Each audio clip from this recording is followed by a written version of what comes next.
Hello everyone और मेरे beautiful young minds. तो कैसे हो आप लोग? आई होप आप सब बहुत अच्छे हो, बहुत फन कर रहे हो लाइफ में और फन के साथ साथ पढ़ भी रहे हो। देखो यार, आप सबको पता है कि टाइम का एक खासियत है कि टाइम किसी के लिए भी रुकता नहीं है। टाइम अच्छा हो या बुरा हो, आप थोड़े लो फेज़ में हो, आप हैप्पी मोड में हो, वो चलता चला जाता है। तो इसी चीज़ को ध्यान में रखते हुए भाई, इसी चीज़ को ध्यान में रखते हुए हमें क्या ध्यान रखना है कि टाइम जब किसी के लिए नहीं रुकता है तो हम भी क्यों रुकें।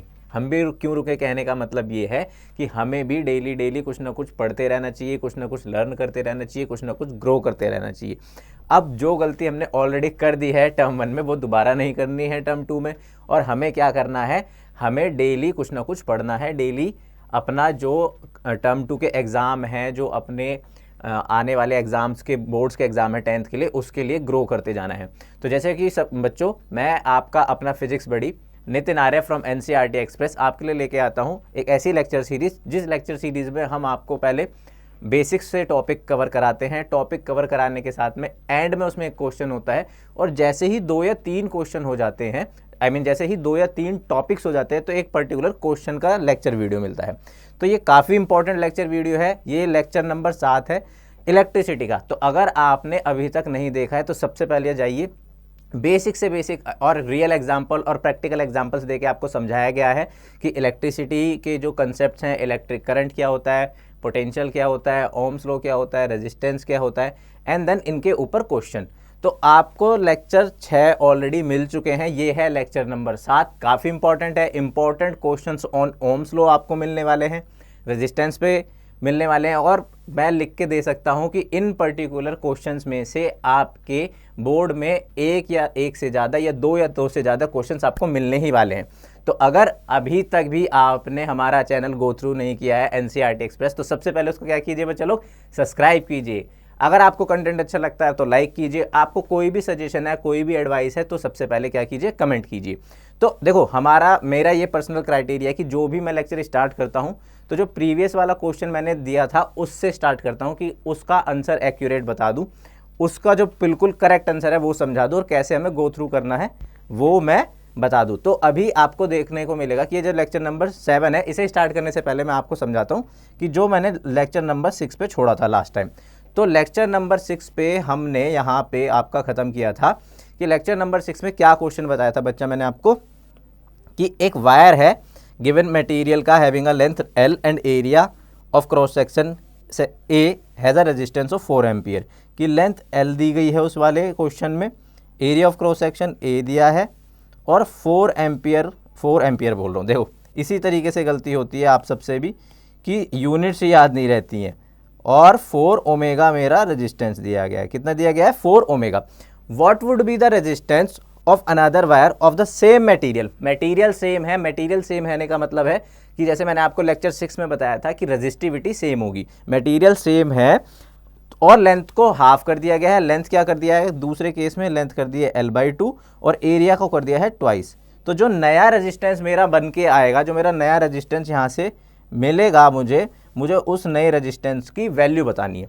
तो पहले देख लेते हैं कि रिलेशन क्या है। देखो, जैसे ये जो रिलेशन है इंपॉर्टेंट वाला, मैंने आपको बताया था लास्ट वाले लेक्चर में कि रेजिस्टेंस, ये क्या बन गया? ये तो अजीब ही बीमारी बन गई है। जो मेरा रिलेशन है, ठीक है, कि मैंने आपको रिलेशन बताया था कि जो रेजिस्टेंस है, resistance equals to rho L/A। यहाँ पे रो क्या है? रेजिस्टिविटी है। तो इसी रिलेशन को फॉलो करते हुए इसको अगेन लिख लेते हैं कि ये वाला जो रिलेशन है हम लिख लेते हैं। सबसे पहले हम लिखते हैं कि करना कैसे, सॉल्यूशन ऐसे लिखेंगे। गिवन क्या क्या है? देखो, गिवन है लेंथ L है, एरिया A है, तब मेरा पहले केस में रेजिस्टेंस है 4 ओमेगा। तो सबसे पहले मुझे ये देखना है कि केस वन से भी पहले हम ये लिख लेते हैं कि जो रेजिस्टेंस R है रो L/A, ये मेरा फॉर्मूला होता है। R रेजिस्टेंस R रो L/A, ठीक है। Resistance R equals to rho L/A। Rho क्या होती है? यहाँ पे रेजिस्टिविटी होती है, लेंथ आपको पता है कि कंडक्टर या वायर की लेंथ, और A एरिया। तो ये है मेरा फॉर्मूला नंबर 1। अब इस फॉर्मूले नंबर 1 से सबसे पहले हम देखते हैं कि केस 1 क्या दिया गया है। यहाँ पे आपको केस 1 दिया है, पहले केस में दिया है कि रेजिस्टेंस है 4 ओम 4 ओम है जब रेजिस्टिविटी है रो, लेंथ है एल, एरिया है ए। तो ये फॉर्मूला मेरा बन के आया है, इसको लिख लेते हैं फॉर्मूला ए। वो तो इन जनरल फॉर्मूला है, ये मेरा केस 1 के लिए फॉर्मूला है। केस 1 के लिए जो फॉर्मूला आया है मेरा, इसको हम लिख लेते हैं फॉर्मूला ए। अब सिमिलर तरीके से मेरे को केस 2 में क्या देखना है, मेरे को केस 2 देखना है। तो केस 2 में क्या है मेरे पास, केस 2 में मेरे को रेजिस्टेंस फाइंड करना है। तो यहाँ पे मैं लिखूँगा आर, रेजिस्टिविटी सेम है। क्यों सेम है, क्योंकि यहाँ पे देखो आपको साफ साफ लिखा गया है कि मटेरियल हैविंग लेंथ, तो मटेरियल सेम मटेरियल बोले जाने से मतलब है कि same material having length L/2। तो जब सेम मटेरियल बोला गया है तो यहाँ पे होगा क्या कि आपका जो रेजिस्टेंस है, जो रेजिस्टिविटी है, वो से हो जाएगी सेम।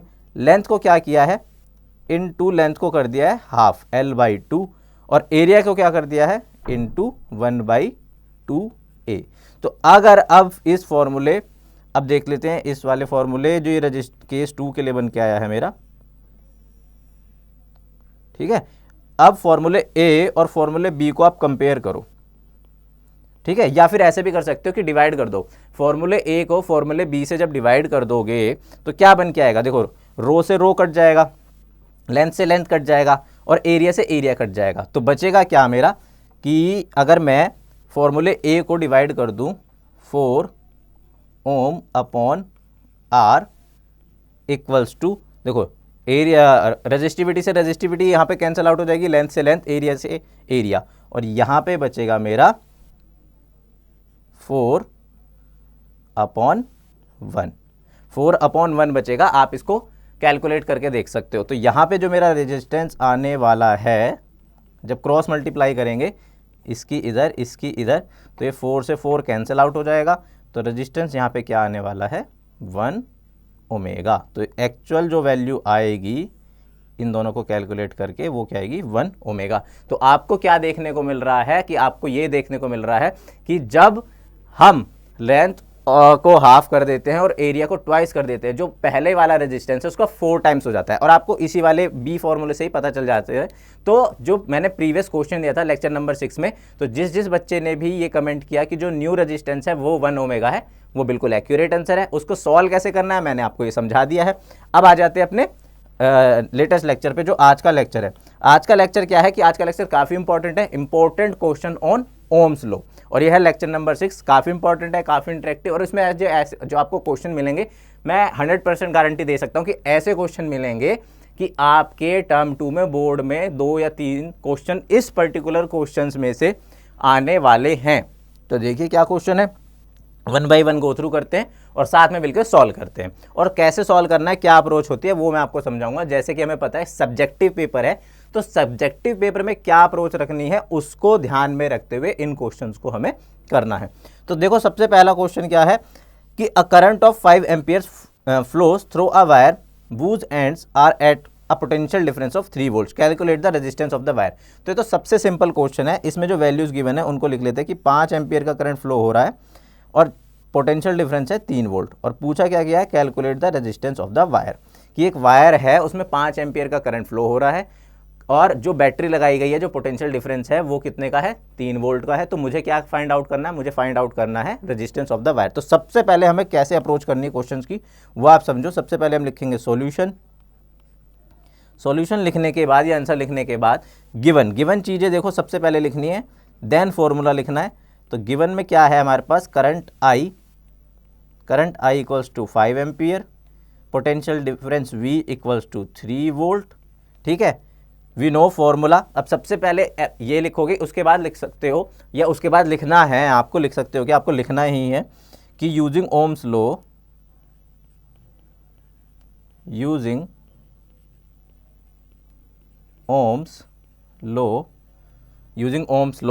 ओम्स लॉ क्या बोलता है कि V equals to I R, using Ohm's law V equals to I R, ठीक है। अब मेरे को चाहिए क्या, मुझे चाहिए resistance R, using Ohm's law V equals to I R, formula 1 लिख सकते हो उसको, ठीक है।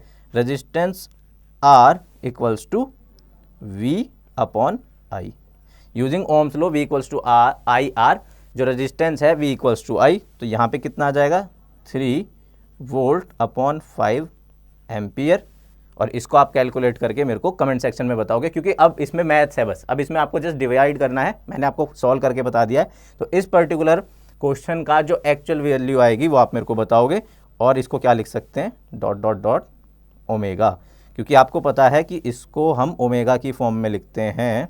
तो ये आपको कमेंट सेक्शन में बताना है बच्चा लोग मेरे को, कि इसका जो आंसर आएगा सॉल्व करने के बाद क्या आएगा। तो resistance R equals to V upon I, 3 volt upon 5 ampere, और डॉट डॉट डॉट ओमेगा। ये जो डॉट डॉट है ये फिल इन द ब्लैंक्स आपको करने, ठीक है।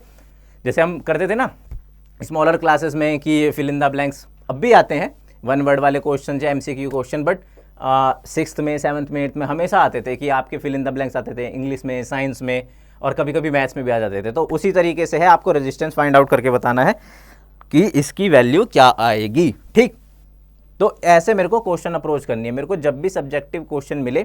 अब ये देखो, सब्जेक्टिव क्वेश्चन या न्यूमेरिकल क्वेश्चन को लेंथी कैसे किया जा सकता है, इसी में पूछ सकते थे कि ओम्स लॉ क्या है, डिफाइन ओम्स लॉ, उसका मैथमेटिकल फॉर्म लिखो, मैथमेटिकल फॉर्म लिख दिया मैंने फॉर्मूला 1 में, एंड देन ये क्वेश्चन। तो इसी तरीके से मेरे सब्जेक्टिव क्वेश्चन होते हैं, कुछ जो सब्जेक्टिव क्वेश्चन होते हैं वो कोई अलग से नहीं चल के आते हैं। तो हमें बस ये याद रखना है कि जो हमने कंसेप्ट पढ़ा है उसको ध्यान से रखना है, उसको ध्यान में रखना है, और साथ ही साथ हमें क्या देखना है कि क्वेश्चन प्रैक्टिस करनी है, क्वेश्चन किस तरीके से पूछे जाते हैं, जो भी उस क्वेश्चन में मेन न्यूमेरिकल वैल्यू होती है उसको नोटेड डाउन कर लेना है, अलग से लिख लेना है। और जैसे ही आप इस फॉर्मेट में लिखोगे given using formula and then calculation, तो स्टेप मार्किंग होती है। जैसे गिवन लिखोगे और सपोज आपने लास्ट वाले स्टेज में गलती कर दी है, तो कोई दिक्कत नहीं है, आपका जो टीचर है, जो टीचर होते हैं वो ऐसे ही मतलब स्टेप के मार्क्स देते हैं जब भी सब्जेक्टिव पेपर होता है। ऑब्जेक्टिव में नहीं मिलता है, ऑब्जेक्टिव में आंसर की वैल्यू होती है, how you get no matter, but subjective में वैल्यू किसकी होती है कि how you get that answer. तो जो प्रोसेस होता है उसके भी मिलते हैं, तो इसीलिए given using formula and then this. तो इन केस अगर आपका लास्ट में जाके क्वेश्चन का जो वैल्यू है, जो डिवाइड है, जल्दी जल्दी में आपने गलत भी कर दिया, तो आपको अगर सपोज ये 2 मार्क्स का है तो 1.5, और 3 मार्क्स का है तो 2.5 मार्क्स इजीली मिल जाएंगे, because you know the process, you know the steps in between two solve the question. अब आ जाते हैं अपने नेक्स्ट क्वेश्चन पे। देखो नेक्स्ट क्वेश्चन क्या है, ऑब्जेक्टिव। इस वाले पर्टिकुलर में आपको आंसर से मतलब है, तो आप चाहे फॉर्मूला लिखो मत लिखो, यूजिंग गिवन लिखो मत लिखो, कोई मैटर नहीं करता है, इसमें आपको सेलेक्ट करना है, ठीक है।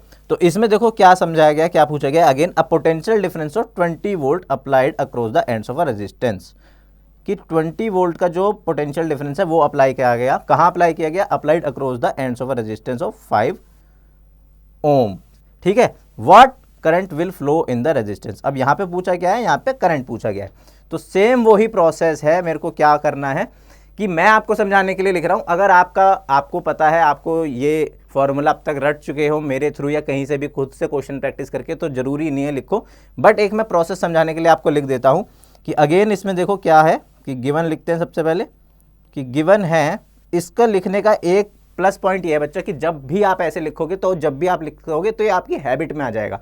हैबिट में आ जाएगा तो क्या होगा कि जब भी आप सब्जेक्टिव पेपर करोगे तो क्वेश्चंस में इजीली होता रहेगा। तो गिवन है मेरा, क्या गिवन है कि 20 वोल्ट है मेरा, क्या पोटेंशियल डिफरेंस V है 20 वोल्ट, और रेजिस्टेंस R है मेरा 5 ओम, ठीक है। अब again using Ohm's law, V equals to IR, ये वाला फॉर्मूला तो आपके ऐसे रट जाना चाहिए एकदम फिंगर्स पे, V इक्वल्स टू IR, और इसके हर तरीके से। अब चाहिए क्या, यहाँ से मेरे को करंट चाहिए, जब तो फॉर्मूला 1 यूज़ करके मेरा जो I आएगा, I करंट आएगा, वो कितना आएगा, V/R। V कितना है यहाँ पे बच्चों लोग, V है मेरा 20, और करंट रेजिस्टेंस कितना है, वो है 5, तो आ जाएगा 4 एम्पियर। तो इसका जो एक्यूरेट आंसर है, इसका एक्यूरेट आंसर कौन सा है भाई, इसका एक्यूरेट आंसर कौन सा निकल के आया है, इसका एक्यूरेट आंसर निकल के आया है B, तो इसका B है एक्यूरेट आंसर, ठीक है। तो ऐसे करना है।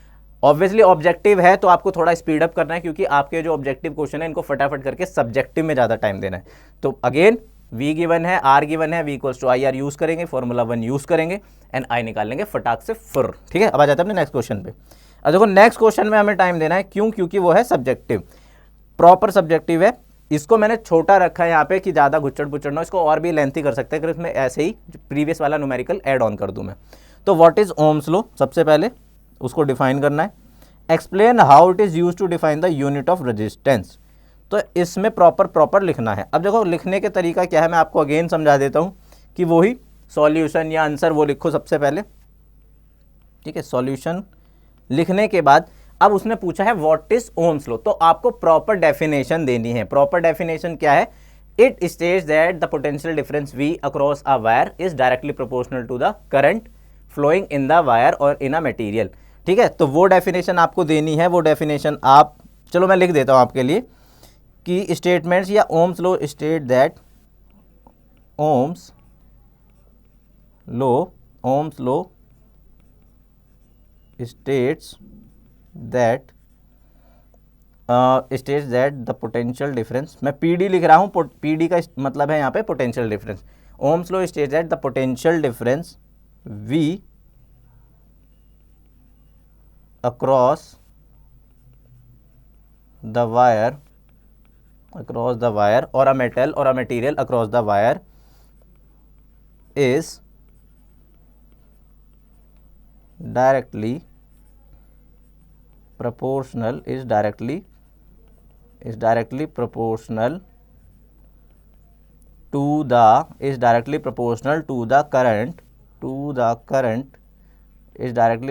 to the current I flowing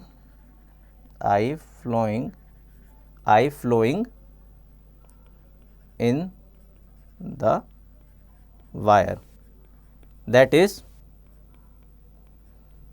V directly proportional to I or V equals to IR, V directly proportional to I और V equals to IR, where R is resistance, ठीक है, where R is resistance। अब उसने पूछा है कि explain how it is used to define the unit of resistance. तो resistance की जो यूनिट होती है उसको मैं इतना ज़्यादा लिखने वाला हूं क्योंकि आपको थोड़ा लेंथी लगेगा, बोरिंग हो जाएगा ये। तो अब आपको देखो पता है कि अगेन आर क्या ऐसे हम निकाल सकते हैं कि resistance R equals to V upon I, तो उसकी यूनिट होती है वोल्ट पर एम्पियर, और इसको हम बोलते हैं ओमेगा, या ओमेगा नहीं ओम्स, इसको हम बोलते हैं ओम। तो अब इसको आप डिफाइन करने के लिए कैसे डिफाइन कर सकते हो कि resistance R is known as 1 ohm when 1 volt of potential difference is applied across the terminal and 1 ampere current is flowing across the wire. ये मैंने आपके लेक्चर में भी पढ़ाया है, ये मैंने आपको उस पर्टिकुलर क्वेश्चन में भी समझाया है। तो रेजिस्टेंस, चलो थोड़ा सा लिख देता हूं आपके लिए कि resistance R equals to 1 ohm when 1 volt applied across the wire and flowing current is 1 ampere, ठीक है। अब आपकी जो लैंग्वेज है, लैंग्वेज लिखोगे आप, क्योंकि देखो हर बच्चे की लैंग्वेज लिखने का तरीका डिफरेंट होता है, तो इस वाले केस में मैं नहीं जाऊंगा आपके साथ कि आप कैसे लिख रहे हो, बट लैंग्वेज लिखोगे आप। और मैं बता रहा हूँ कि देखो अगर मैं इसमें लैंग्वेज लिखूंगा अभी ना तो और ज़्यादा बोरियत तो नहीं बोल सकते, और ज़्यादा इसमें घुच्चड़ पुच्चड़ हो जाएगी, खिचड़ी हो जाएगी और ऊपर वाला मिटाना पड़ जाएगा। तो आपको क्या करना है, जब भी ये ऐसे क्वेश्चन आए तो आपको अच्छे से अच्छी राइटिंग में, आई नो मेरी राइटिंग इतनी प्रॉपर नहीं है, अच्छी नहीं है, बट सफिशिएंट है पढ़ने के लिए, बट आपको और अच्छी राइटिंग में आराम से लिखना है कि Ohm's law state that PD potential difference V across the wire is directly proportional to the current I flowing in the wire, that is V directly proportional to I and V equals to IR। तो R resistance क्या हो जाएगा, volt potential difference V upon I, and V क्या होता है volt, I को हम कैसे डिफाइन करते हैं एम्पियर में, and that is R equals to ohm, ठीक है। 1 ओम कब होता है, resistance equals to 1 ohm when 1 volt potential difference applied across the terminals of the wire flowing current 1 ampere, ठीक है। तो इस तरीके से मेरे को एक्सप्लेन करना है, समझाना है, लिखना है, ठीक। इसको 1 बना देते हैं,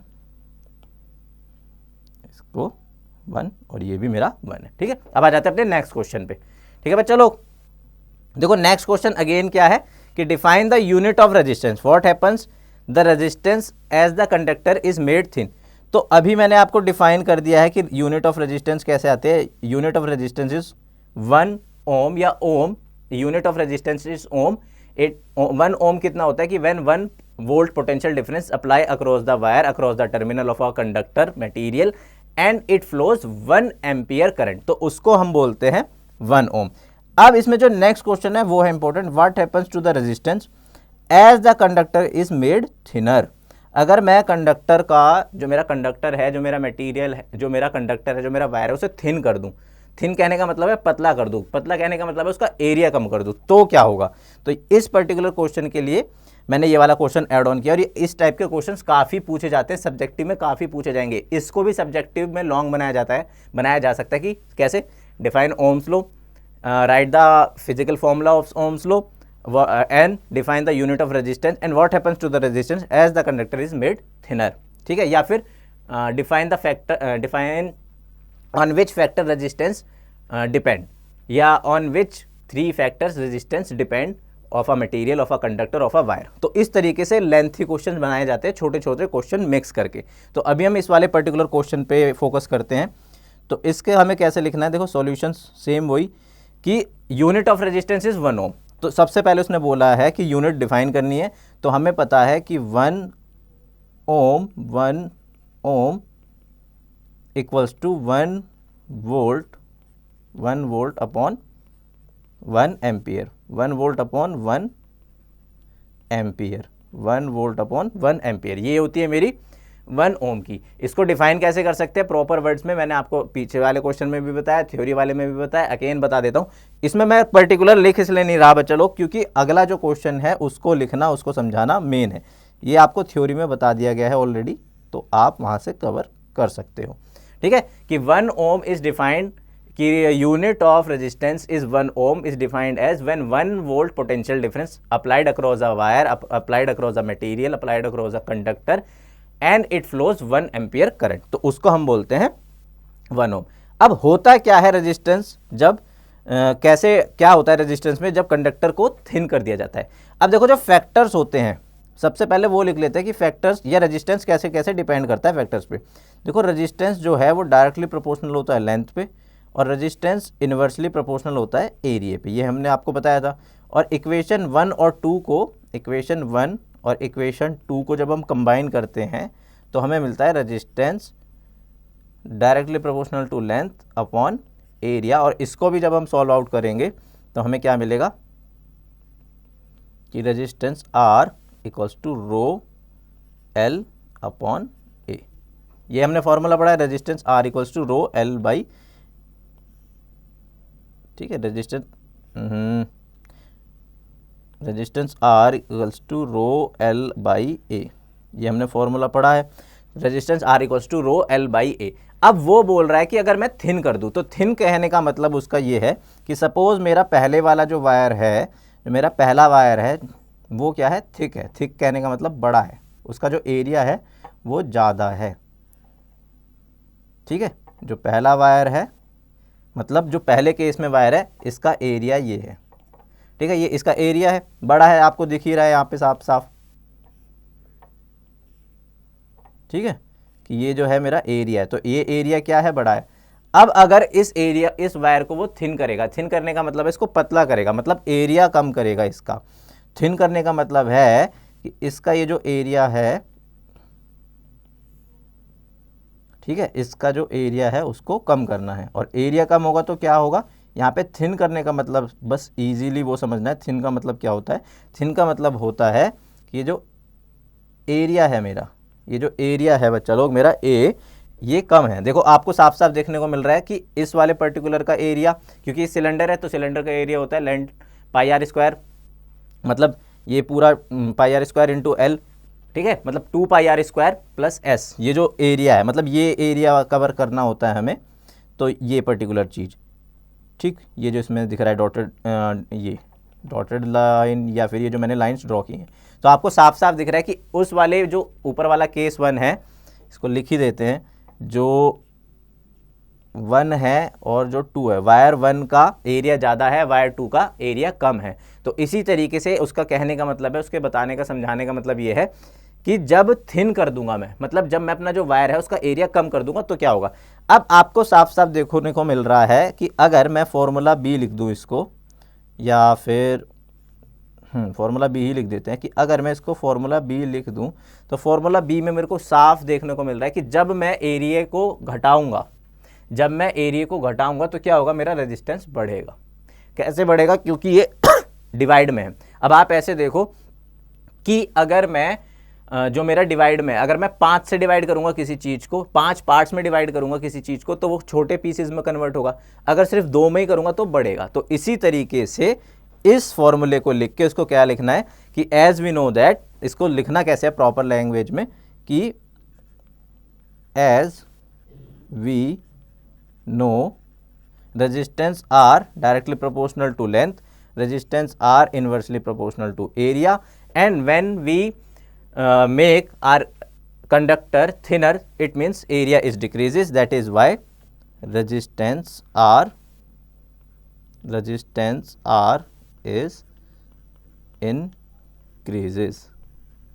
रेजिस्टेंस R is increases. कैसे इंक्रीज होगा भाई ये, क्योंकि मेरा जो एरिया है वो घट रहा है, और मैंने फॉर्मूला B से आपको समझा दिया है कि जब एरिया घटेगा तो ये जो R है इंक्रीज होगा। तो यूजिंग फॉर्मूला B ऐसे लिखेंगे, using formula B as we know that from formula equation 1 equation 2 we get formula B, and using formula B when area is decreasing then resistance R is increasing. ठीक है, तो अब आ जाते हैं, इस तरीके से आपको अपनी लैंग्वेज में लिखना है और इस तरीके से क्वेश्चन अप्रोच करनी है। मेन क्या होता है, जो आपके फिजिकल फॉर्मूला हैं, जो आपके कंसेप्ट है, उनको और डायग्राम बना के समझाना। जब आप डायग्राम बना के समझाओगे तो टीचर को पूरा क्लियर हो जाएगा, जो भी आपकी कॉपी चेक करेगा, जो भी आपके मार्क्स देगा, जो आपको इवेल्युएट करेगा इन आपके क्वेश्चंस को, उसको प्रॉपर पता चल जाएगा कि इस स्टूडेंट को, इस किड को पता है कि कैसे क्वेश्चन अप्रोच करनी है, उसको पूरा कॉन्सेप्ट क्लियर है। तो बस यही हमारा मेन मकसद होता है एज अ टीचर कि आपका जो कंसेप्ट है वो क्लियर हो। ठीक है, तो ये काफ़ी इंपॉर्टेंट क्वेश्चन है, इसको मार्क कर सकते हो आप। ये वाला जो क्वेश्चन है इंपॉर्टेंट है, इस क्वेश्चन के आने की प्रोबेबिलिटी हाई है। अब आ जाते हैं अपने नेक्स्ट क्वेश्चन पे। देखो नेक्स्ट क्वेश्चन क्या है, नेक्स्ट क्वेश्चन भी काफ़ी इंपॉर्टेंट है और बेसिक क्वेश्चन है एकदम।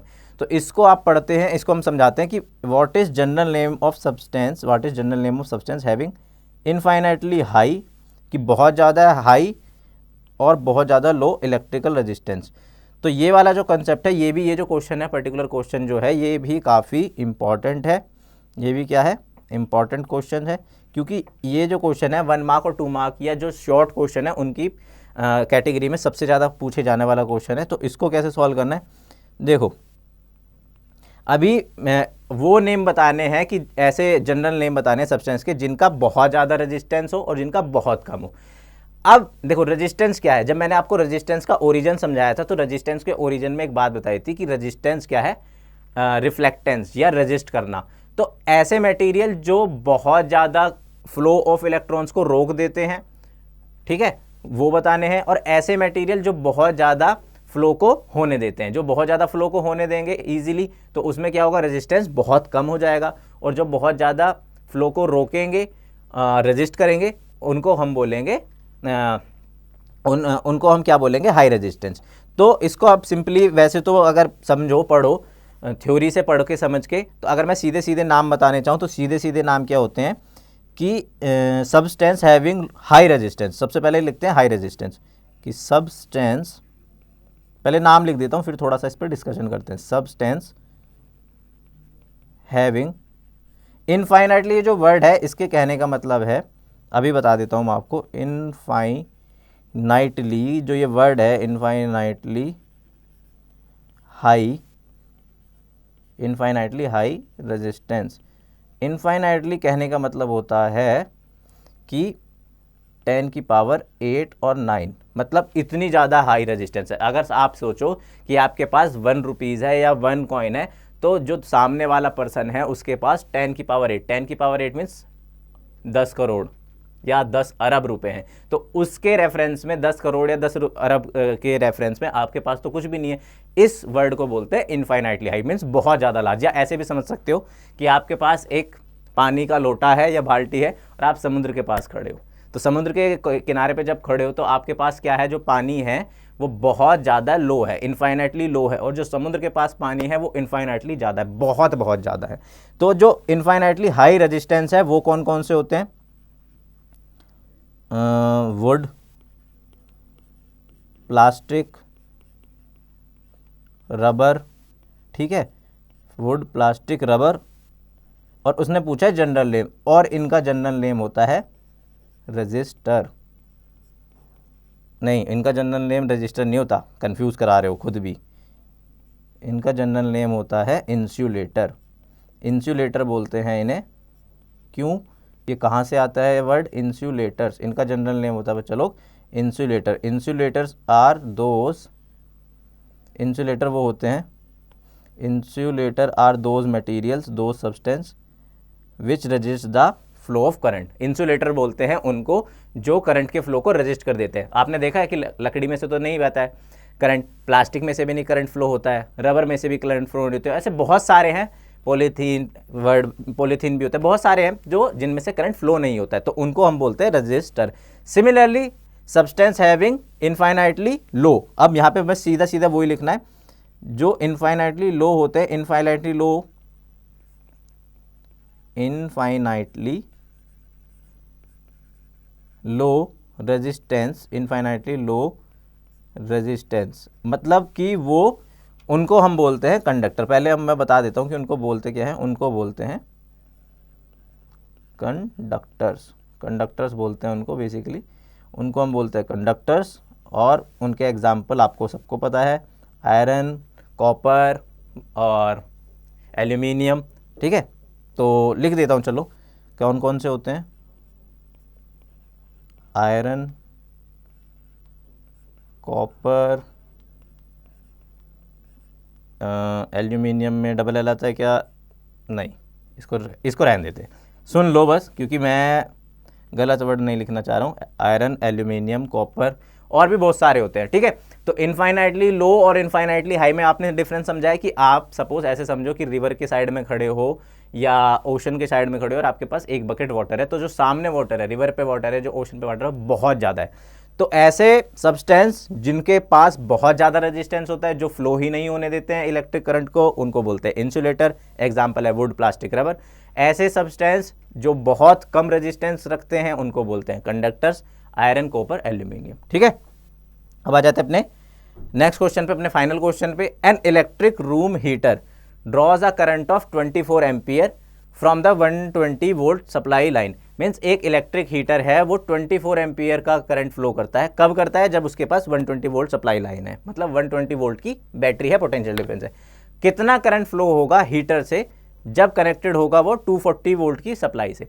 अब देखो, मैंने आपको प्रीवियस लेक्चर में भी, प्रीवियस मतलब लेक्चर नंबर 5 में भी ऐसा एक क्वेश्चन कराया था। उस पर्टिकुलर क्वेश्चन में हमेशा एक चीज़ होती है, हमेशा जो रेजिस्टेंस होता है एक मटेरियल का एक पर्टिकुलर टेम्परेचर पे कांस्टेंट रहता है। बार बार चीज़ें चेंज क्या होती हैं? करंट और पोटेंशियल डिफरेंस, करंट और पोटेंशियल डिफरेंस। अगर करंट बढ़ाओगे तो पोटेंशियल डिफरेंस बढ़ेगा, करंट घटाओगे तो पोटेंशियल डिफरेंस घटेगा। अब यहाँ पे आपको साफ साफ देखने को मिल रहा है कि आपने पोटेंशियल डिफरेंस बढ़ाया है, तो सिमिलरली जो मेरा करंट है वो भी बढ़ जाएगा। अब कैसे बढ़ेगा? अब मैं इसको फटाफट सॉल्व करके दिखाता हूँ आपको कि इलेक्ट्रिक हीटर है जो करंट कितना कैरी करता है, 2.5, अच्छा 2.4 एम्पियर करता है, नॉट 24, 2.4 एम्पियर करता है 120 वोल्ट पे, ठीक है। अब कितना करंट करेगा फ्लो 240 वोल्ट पे, बस इतना बताना है। तो मेरे को क्या है, क्वेश्चन की अपनी सॉल्यूशन अप्रोच वैसे ही रखनी है। सबसे पहले क्या जो गिवन है उसको लिखते हैं हम, सॉल्यूशन लिखेंगे। गिवन क्या है? गिवन है बच्चा लोग मेरा केस 1। केस 1 में क्या है? केस 1 में क्या दिया है इन्होंने कि current I1 equals to 2.4 ampere, potential difference V1 equals to 120 volt. Case 2 में क्या दिया है?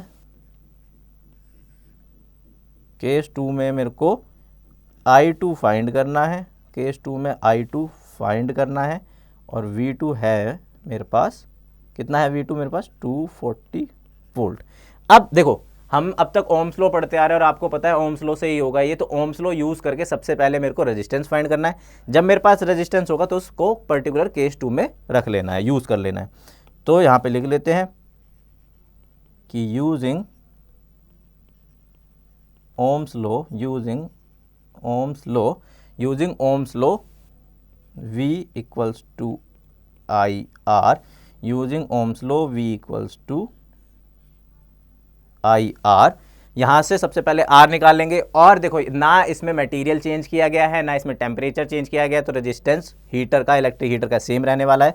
तो रेजिस्टेंस कैसे निकलेगा, तो रेजिस्टेंस R यूजिंग फार्मूला 1 ही लिखते हैं इसको, ठीक है। फार्मूला 1 यूज़ करके रेजिस्टेंस R कैसे निकलेगा, कितना आ जाएगा 120/2.4, ये आ जाएगा 24 को करेंगे तो कितना आएगा, 24 पंजे आएगा, शायद 50 आने वाला है। तो इसको यहाँ हम कर लेते हैं, 1 0 आ जाएगी, 12 2 और 100, तो ये आ जाएगा 50 ओम आ गया मेरा रेजिस्टेंस, ठीक है। ये कैसे किया है मैंने, ये जो पॉइंट है, पॉइंट को जब हम रिमूव करते हैं तो 1 0 ऊपर लिखते हैं, तो 1200/24 ये आता है 50 ओम। तो रेजिस्टेंस आ गया मेरा 50 ओम, मैंने निकाल लिया यहाँ से, रेजिस्टेंस आ गया है मेरा 50 ओम, ठीक, रेजिस्टेंस आ गया मेरा 50 ओम। अब इस केस 2 में रख देना है, इस केस 2 में क्या करना है, वैल्यू पुट कर देनी है अगेन। तो अब मेरे को क्या चाहिए, I2, तो V2 divided by resistance equals to I2। ये कैसे करना है, सॉल्व करना है अगेन फ्रॉम फार्मूला 1। तो I2 यहाँ से हम निकाल लेंगे इजीली। I2 कैसे निकलेगा, अब यहाँ से I2 निकलेगा कि I2 इक्वल्स टू कितना आ जाएगा, V2 है भाई मेरा 240/50। देखो रेजिस्टेंस तो सेम ही रहने वाला है, बढ़ा क्या है, वोल्ट बढ़ा है, कितना हो गया है, डबल हो गया है। तो आप इसको चाहे डिवाइड भी करके देख लो, ये कितना आएगा, 4.8 आने वाला है, 2.4 का जस्ट डबल कर देना है। तो जो I2 आया है मेरा, I2 निकल के आएगा, वो आएगा 4.8 एम्पियर, ठीक है। आप इसको कैलकुलेट भी करके देख सकते हो और यहाँ से सीधा सीधा समझ भी सकते हो। तो इस तरीके से मेरे को अपने क्वेश्चन अप्रोच करनी है कि I2 कितना निकल के आएगा, जस्ट डबल हो जाएगा, 4.8 एम्पियर हो जाएगा। तो इसी तरह के क्वेश्चन लेक्चर आपको मिलते रहेंगे, आपको क्वेश्चन की वीडियो मिलती रहेगी।